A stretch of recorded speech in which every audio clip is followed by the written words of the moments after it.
Dans cet épisode de Carnet de route, nous nous rendons à la montagne Changbai, la montagne toujours blanche du nord-est de la Chine. Ici, nous verrons le magnifique lac volcanique Tianchi, nous errerons dans les sentiers verdoyants de la forêt où l'on découvrira quelques trésors locaux, dont de mignons petits tigrons. Bonjour, me voici à l'aéroport de Beijing. J'ai mon passeport et billets en main, ce qui signifie que nous nous dirigeons bien quelque part. Actuellement, c'est l'été dans la capitale chinoise, donc il fait plus de 35 degrés tous les jours. Il fait chaud, humide et l'air est collant. Mais nous nous apprêtons à aller ailleurs pour échapper à tout cela, une sorte de paradis, et je ne peux plus attendre. Voilà, moi c'est Catherine Ahu, bienvenue dans Carnet de route, allons-y. Nous nous dirigeons vers la montagne Changbai ou Changbaishan, située dans la province du Jilin, dans la fraîche zone du nord-est de la Chine, le Dongbei. C'est un vol court de moins de 2 heures depuis la capitale chinoise. Bien, nous venons tout juste d'arriver à l'aéroport de Changbaishan et c'est un tel plaisir de voir tous ces arbres qui nous entourent quand on vient de la ville. Mais vous savez, la meilleure chose ici, c'est le parfum de l'air. Cet air vif et frais. En fait, j'étais un peu fatiguée tout à l'heure, mais maintenant, je me sens complètement revitalisée. La montagne Changbai est la plus célèbre de la région et c'est en fait un volcan endormi. C'est une précieuse réserve naturelle, luxuriante et abondante, avec toutes sortes d'animaux sauvages. De nombreux hôtels s'efforcent de reproduire cet environnement rafraîchissant à l'intérieur. Nous allons visiter l'un d'entre eux. La décoration somptueuse du hall est inspirée de la beauté des forêts de la montagne Changbai, et il n'y a pas que le hall. Ceci est une des pièces les plus uniques dans nos propriétés, et comme vous pouvez voir, la décoration est très particulière, faite de bois. Cela donne une touche chaleureuse. Oui, je vois que c'est très confortable et l'odeur est très agréable aussi. Oui, parce que les équipements et la décoration correspondent au reste. La partie en bois pour la station de ski rend l'endroit très particulier aussi. Ça donne une sensation chaleureuse. Il doit faire assez froid ici en hiver, non? Oui, un peu. Après vous. Il a dit un peu froid, mais l'hiver, les températures descendent en dessous de -20. Pas étonnant que le lieu soit réputé pour sa station de ski. En été, cependant, il fait une température très agréable de 25 degrés ou plus, et les conditions sont parfaites pour notre premier arrêt. Nous venons d'arriver à la porte nord de la réserve de la montagne Changbai et allons rencontrer mon amie Wang Meng, qui est journaliste locale. Elle a accepté de nous montrer le coin et ses environs, alors allons la voir. Salut Katrina, bienvenue. La météo est assez bonne aujourd'hui, alors dépêchons-nous d'aller voir le lac Tianchi. Wang Meng nous emmène voir le Tianchi, ce qui signifie littéralement le lac céleste. Mais d'abord, nous prenons une camionnette qui nous conduit vers le haut. Et c'est un peu fou, mais dans le bon sens.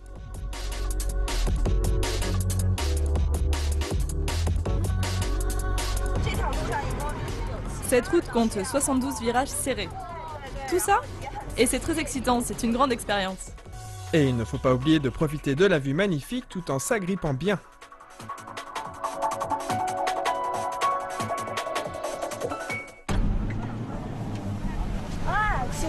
C'est brumeux.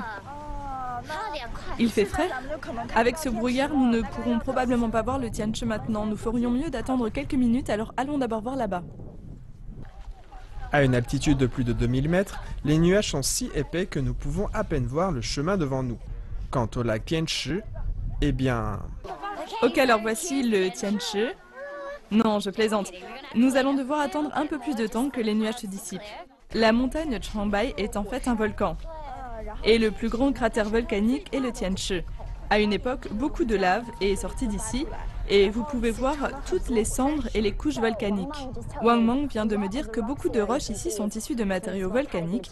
Comme vous pouvez le voir, la roche comporte un grand nombre de petits trous, donc si vous en jetiez un morceau dans l'eau, elle flotterait.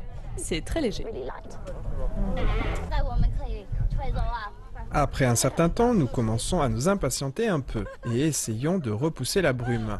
Mais bientôt...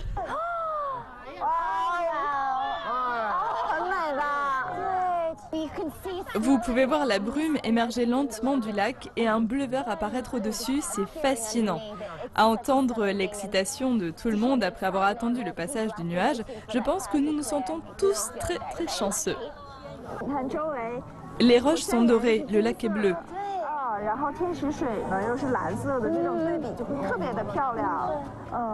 L'ensemble est si majestueux, c'est un cadeau très précieux du ciel.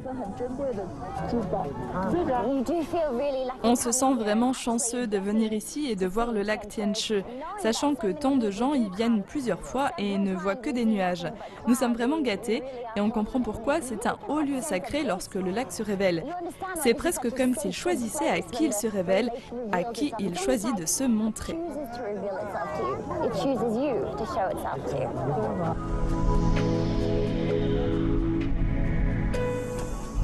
Avec le sentiment d'accomplissement, nous nous dirigeons depuis le sommet jusqu'à la vallée, un endroit dont Wang Mang dit que les visiteurs ne doivent pas manquer, la forêt souterraine. Katrina, lorsqu'a eu lieu la dernière éruption du volcan, la terre s'est effondrée et cela a donné naissance à cette vallée. La dernière éruption de la montagne Changbai a eu lieu en 1702 et maintenant la dévastation a cédé la place à une explosion de la végétation. Jetez un coup d'œil à ça. La première fois que j'ai vu ce qui pouvait ressembler à des plateformes en béton, j'ai pensé « Oh, ce sont des restes de construction humaine ». Mais en fait, ces plateformes de pierre sont totalement naturelles. Ce sont les restes de la dernière éruption volcanique. Ça paraît remarquable que ces arbres aient pu pousser à partir de morceaux de pierre. Mais ce qui s'est passé, c'est que de la mousse s'est développée autour des arbres et des éléments nutritifs sont venus. Et finalement, après des centaines d'années, les arbres ont été en mesure de pousser depuis ce sol. C'est intéressant, non?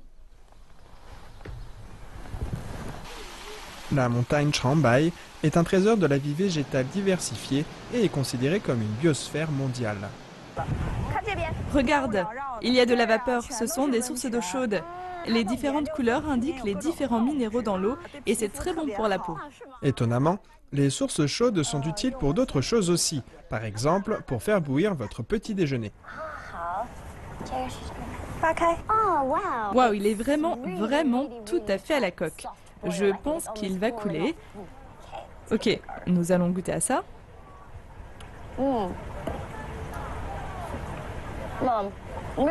Vous n'avez même pas besoin de mâcher, vous avez juste à le sucer, c'est comme du tofu très doux. Ces œufs sont différents des ordinaires, car l'intérieur est dur, mais l'extérieur est mou.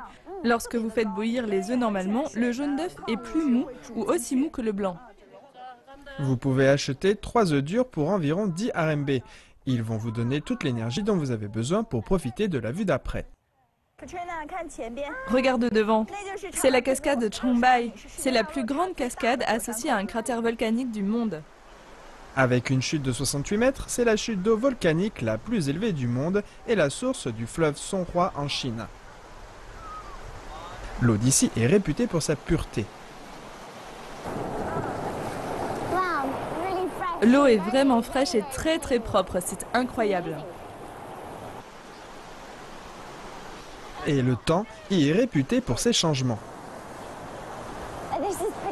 Ceci est assez étonnant. Il y a quelques secondes, nous avions une vue claire de la cascade. Maintenant, ce nuage arrivé de nulle part vient de descendre dans la zone en quelques secondes. C'est vraiment une scène incroyable.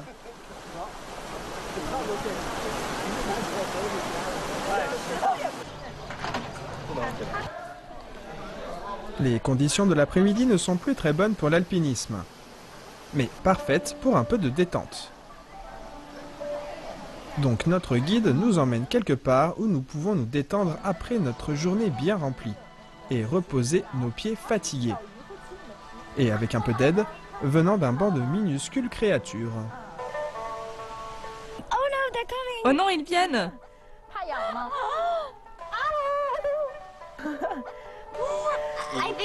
Je pense que c'est encore plus étrange quand vous regardez en bas et l'impression que ça donne, c'est de se faire attaquer par tous ces poissons.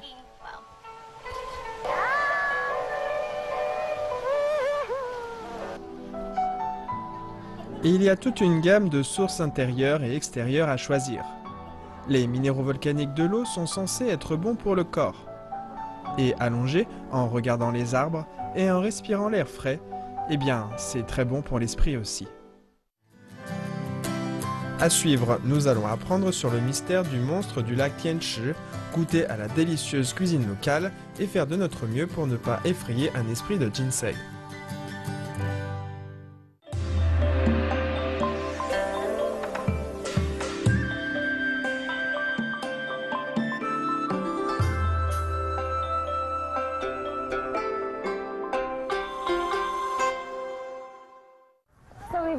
Donc nous venons tout juste d'arriver au côté ouest de la montagne Changbai et maintenant nous allons monter pour avoir une vue différente.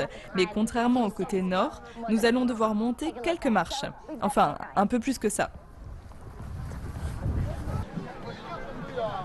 Ce matin, nous ne sommes pas les seuls qui veulent gravir les 900 marches. Et rapidement, nous voyons pourquoi. Le lac Tianchi paraît différent d'ici, non? Ici, on a une vue très large. Les habitants disent que la vue du côté nord est très sauvage et effrayante, masculine et très imposante. Alors que la vue du côté ouest est très douce et féminine. Ils disent qu'il y a un monstre de l'eau ici. Il y avait 2 dragons qui attaquaient la population locale.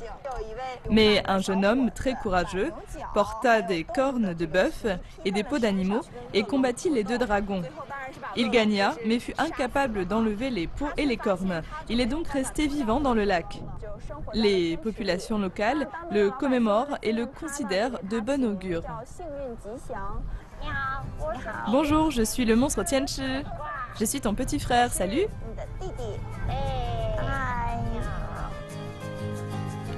Mystérieux monstre non, le lac Tianchi a quelque chose d'un autre monde.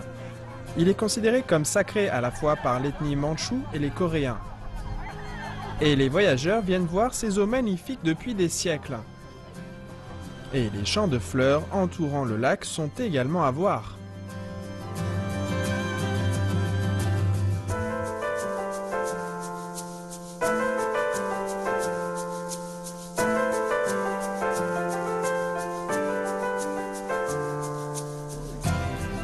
Après notre pause ludique, nous allons passer aux choses sérieuses. Trouver un précieux ginseng sauvage. Bonjour, voici Monsieur Sun. Bonjour. Pour trouver le ginseng, voilà comment on procède. Les chasseurs de ginseng se placent généralement en forme d'éventail qui se déplace vers l'avant. On ne peut pas s'appeler par la voix. Si quelqu'un se perd, on fait ceci. On frappe sur un arbre. Les autres l'entendent et frappent alors sur un arbre près d'eux en réponse. Toute personne qui trouve une plante de ginseng doit crier « Pan Chui » et les autres répondent par « Combien de branches ?» Comme les autres chasseurs traditionnels, M. Sun croit que le ginseng, ou Pan Chui comme il l'appelle, a son propre esprit, ce qui lui confère ses propriétés curatives. Et parce qu'il est vivant, il fait de son mieux pour ne pas être trouvé. Je ne sais pas si je vais m'avérer très utile pour être honnête. Toutes ces plantes se ressemblent tellement. Trouver le ginseng sauvage est extrêmement difficile. M. Sun a commencé à apprendre le métier quand il avait seulement 10 ans. Combien de branches? 4 branches!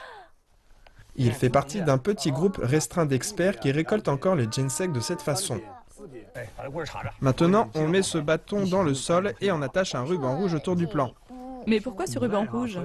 Parce que dans les temps anciens, les gens croyaient que le ginseng avait un esprit, et si vous ne l'attachiez pas avec une ficelle, il pouvait s'échapper. Ceci est un os de cerf. On l'utilise pour creuser. Ceci est en fait un os de cerf, animal que l'on trouve dans cette région. Si vous utilisez un couteau ou des ciseaux, vous risquez de casser les racines, qui sont la partie la plus importante du ginseng. On dit que la racine de ginseng ressemble au corps humain. Donc c'est ça la tête?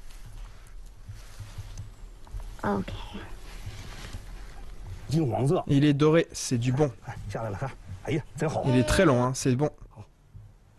On l'a sorti, tiens. Merci. Vous l'avez trouvé avec moi. Voici donc notre ginseng sauvage si précieux. Il coûte 300 RMB le gramme. Il fait environ 28 grammes. Il fait moins de 30 grammes. Parce que ce ginseng sauvage est si précieux, à seulement 28 grammes, et bien pour l'acheter, il vous faut un peu plus de 8000 RMB en poche. Donc ça vaut bien le coup de faire tout ce travail de recherche, non? Le ginseng est considéré comme un roi parmi les herbes médicinales chinoises, et on dit que le ginseng de la montagne Changbai est le meilleur du pays. Maintenant, nous sommes sur le point de prendre le dîner, mais vous n'allez pas croire le moyen par lequel on va s'y rendre. Regardez ça. Je vais avoir la chance de sentir le vent dans mes cheveux. Je m'assois ici. Nous avons fait beaucoup d'ascensions de montagne. Il est grand temps d'aller dans l'autre sens.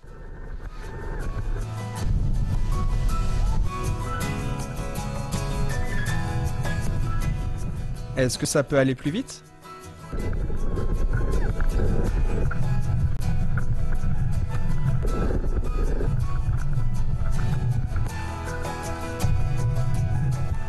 Eh bien, il semble que la montagne Changbai soit pleine de surprises, de la sensation de vitesse à la sensation de goût. Plus précisément, celui du Dongbei, le nord-est de la Chine. Ce restaurant propose des plats du Dongbei en utilisant des ingrédients de la forêt environnante. Ces champignons viennent de la réserve unique de la montagne Changbai. Le porc est bio et associé avec un type de légumes sauvages unique dans la région. Ce sont aussi des champignons de la montagne Changbai. Leur forme ressemble à une tête de singe, de sorte que nous les appelons champignons tête de singe. Ça, ce sont des gastrodia, également un produit local. C'est très bon pour les migraines et aussi pour l'engourdissement dans le corps. Vraiment? J'ai parfois des migraines, moi. Ah oui, alors c'est très bon pour vous. Je pensais que ça aurait été très doux, mais ça a un peu la texture du taro ou de la pomme de terre à l'extérieur, et à l'intérieur, il y a cette consistance de féculent type pomme de terre. Et c'est enveloppé dans quelque chose de très doux, donc c'est vraiment très bon. Ça, ce sont des côtes de cerf. C'est très faible en gras et cholestérol et riche en protéines. Dans les temps anciens, seule la famille impériale pouvait en manger. C'est la première fois que je vais goûter à de la viande de cerf et je ne sais pas trop comment c'est. Mais il faut bien se lancer.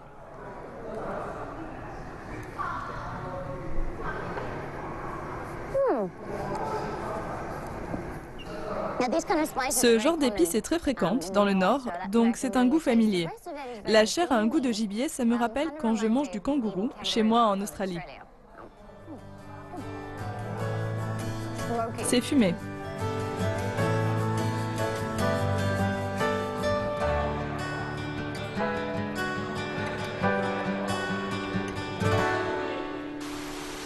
Après ce dîner, c'est le temps pour un peu de divertissement de soirée. Ce spectacle plonge les spectateurs dans le passé et raconte l'histoire de la montagne Changbai. La montagne toujours blanche. On y interprète la légende de l'esprit de Jinsei, l'origine des Mandchous et du règne de la dynastie Qing.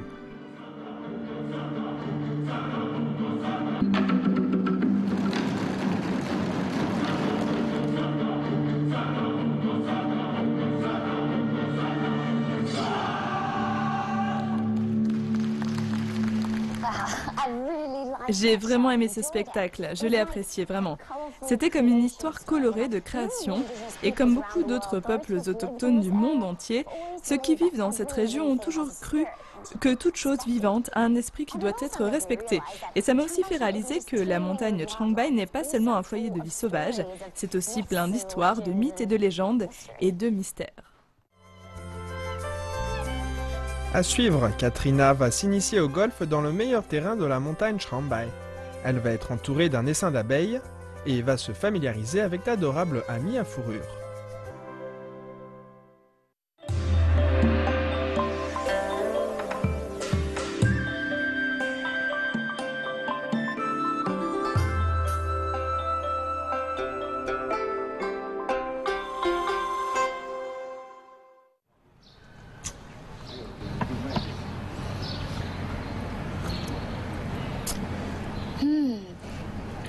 Vous voyez, je vais prendre mon petit déjeuner dans ce beau cadre.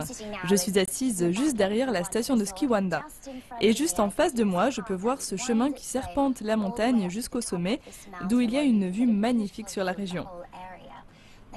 Il y a beaucoup de petits chemins pédestres qui mènent en haut et beaucoup d'endroits où vous pouvez vraiment profiter de la vue de la montagne.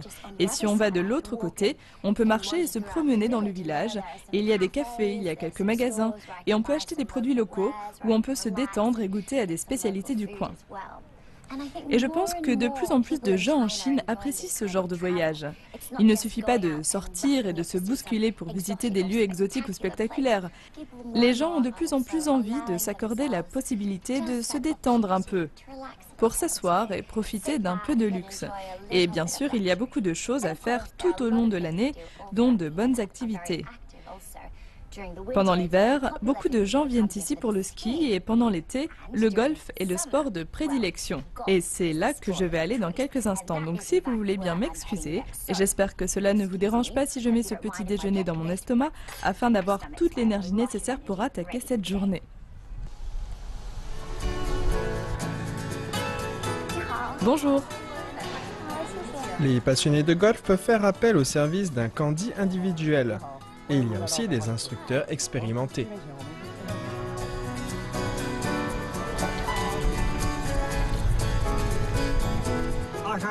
En été, il fait environ 22 degrés, et donc beaucoup de gens viennent pour jouer au golf. Ce parcours est assez difficile. Il est fait de forêts et de vallées. Les mois de juillet, août et septembre sont notre haute saison. Beaucoup de gens du sud de la Chine viennent ici, des gens de Guangzhou, Shanghai et même Beijing.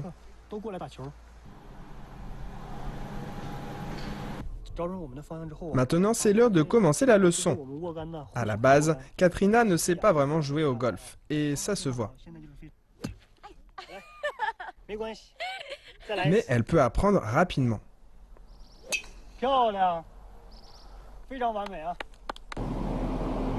Un tir chanceux, et il semble que sa chance ne s'arrête pas là. Dans la montagne Changbai, il y a plus de 1500 espèces rares. Et maintenant, nous allons voir des tigres du Dongbei. Super, on va pouvoir voir des tigres de Sibérie, le roi d'ici. Le tigre est le premier prédateur de ces régions.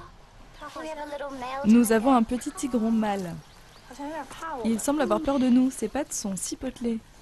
Même si ce petit garnement ne ressemble pas trop à un roi, un jour il le deviendra. Le tigre de Sibérie est un des plus grands félins du monde. Malheureusement, il est sérieusement menacé. Toi, quand tu décides de partir, tu pars. Même quand ils vont à la selle, ces tigrons sont adorables. Et Katrina a une chance inouïe de pouvoir s'en approcher aussi près. Le conseil de l'éleveur de changer sa veste rouge a été très utile, parce que si le rouge est la couleur préférée de Katrina, eux la détestent.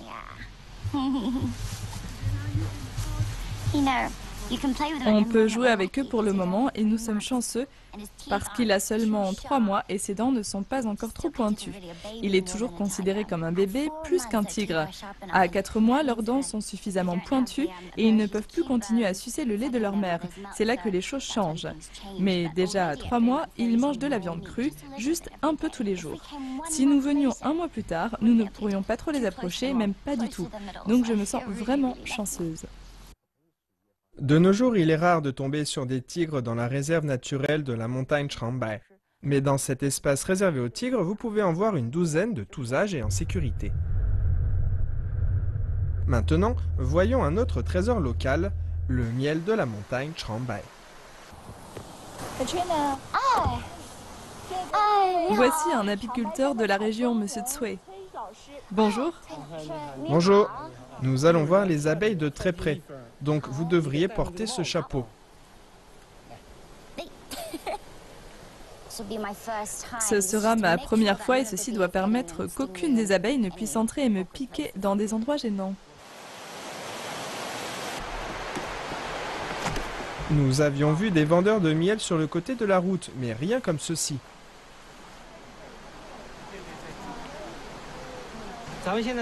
Maintenant, nous commençons à récolter le miel. Il a déjà été cultivé par les abeilles pendant 8 jours. À présent, il a été transformé de pollen en miel.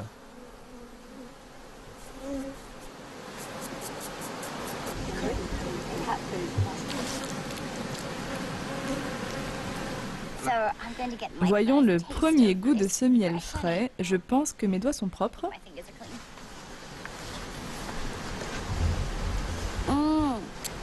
C'est très sucré, c'est délicieux.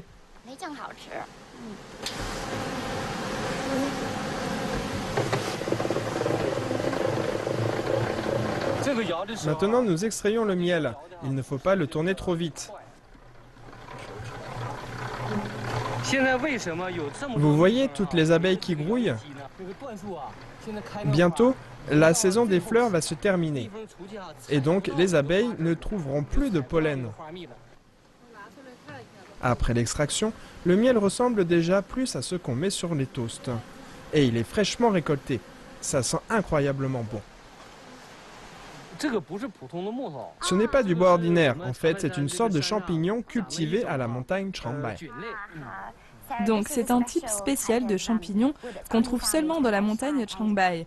On ne voit pas de feu, seulement de la fumée. Les abeilles sont habituellement très protectrices du miel, mais il suffit d'une bouffée de cette fumée pour les faire partir tout de suite. C'est du miel de tilleul, tout frais. Et il vient des tilleuls de la montagne Changbai. Ils ont plus de 700 ans. Mais d'abord, goûtez-le donc. Allez-y. Il dit que je peux goûter, donc nous allons faire un nouveau test de dégustation. C'est vraiment bon. Le miel de tilleul de la montagne Changbai était offert à l'empereur de la dynastie Qing. Donc les gens ordinaires ne pouvaient pas en goûter.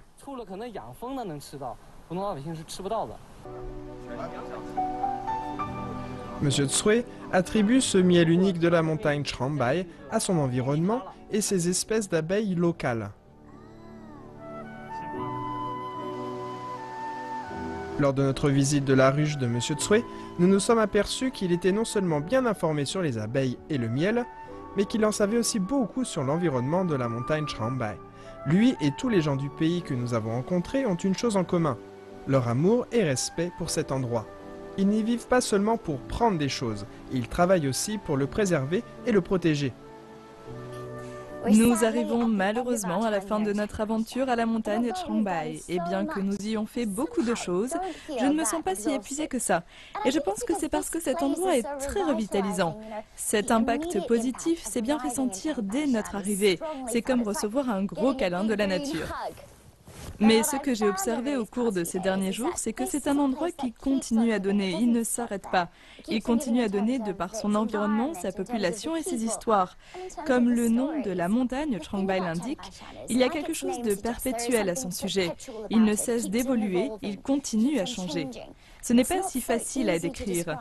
Mais sans aucun doute, ce n'est pas facile à oublier non plus. C'était donc Carnet de route, je suis Catherine Ahu, merci de nous avoir suivis.